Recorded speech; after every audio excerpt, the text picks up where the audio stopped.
ఎంతసేపు చెప్తారు చెప్పండి. రాత్రి 12 అయినా నేను చర్చకు సిద్ధం. I have come prepared. మీలాగా లాస్ట్ టైం మేము ప్రిపేర్ అయ్యి లేము అని మేము వాపసు పోయే పరిస్థితుల్లో లేము. మేము ప్రిపేర్ అయ్యే వచ్చినాం. ప్రతిదానికి మేము సమాధానం చెప్తాం.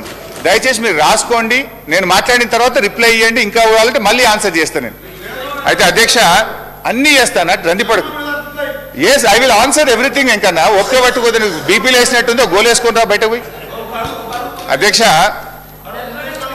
అధ్యక్ష అబద్ధం నంబర్ 1. ఇప్పుడు నేను చెప్పింది ఏంటంటే ఇక్కడ వాళ్ళు ఏమన్నారు, అపెక్స్ కమిటీ.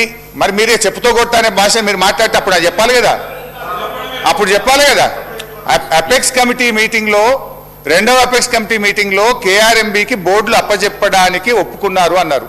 ఇక్కడ కేసీఆర్ గారు ఇది అప్పచెప్పడానికి అవకాశం లేనే లేదు, మ్యాటర్ సబ్జుడిస్ అని చాలా స్పష్టంగా చెప్పింది. అపెక్స్ కమిటీ మీటింగ్ మినిట్స్ చదివి వినిపించాను. అది అవాస్తవం నంబర్ 1. అవాస్తవం నంబర్ 2 ఇందులో ఏం రాశారంటే, ఇది మీ బుక్కే సార్, నేనేం తెచ్చుకోలేదు. ఇక్కడ మీరు అసెంబ్లీ టేబుల్ మీద పెట్టింది. కేంద్ర ప్రభుత్వం జారీ చేసిన ఈ నోటిఫికేషన్ను గత ప్రభుత్వం సవాలు చేయలేదు. ఫలితంగా ఈ నోటిఫికేషన్ అమల్లోకి వచ్చింది. ఏది కేఆర్ఎంబి నోటిఫికేషన్. ఈ నోటిఫికేషన్కి అనుగుణంగా కృష్ణా బేసిన్లోని ప్రాజెక్టులు అప్పగించేందుకు అప్పటి ప్రభుత్వం మొగ్గు చూపి చర్యలు తీసుకున్నది అని ఇక్కడ రాశారు. దీనికి సాక్ష్యం ఏదో నేను కొత్తగా తెచ్చే అవసరం లేదు.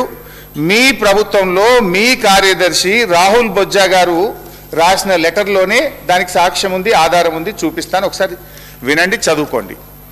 ఏమన్నారు, గత ప్రభుత్వం జారీ చేసిన ఈ నోటిఫికేషన్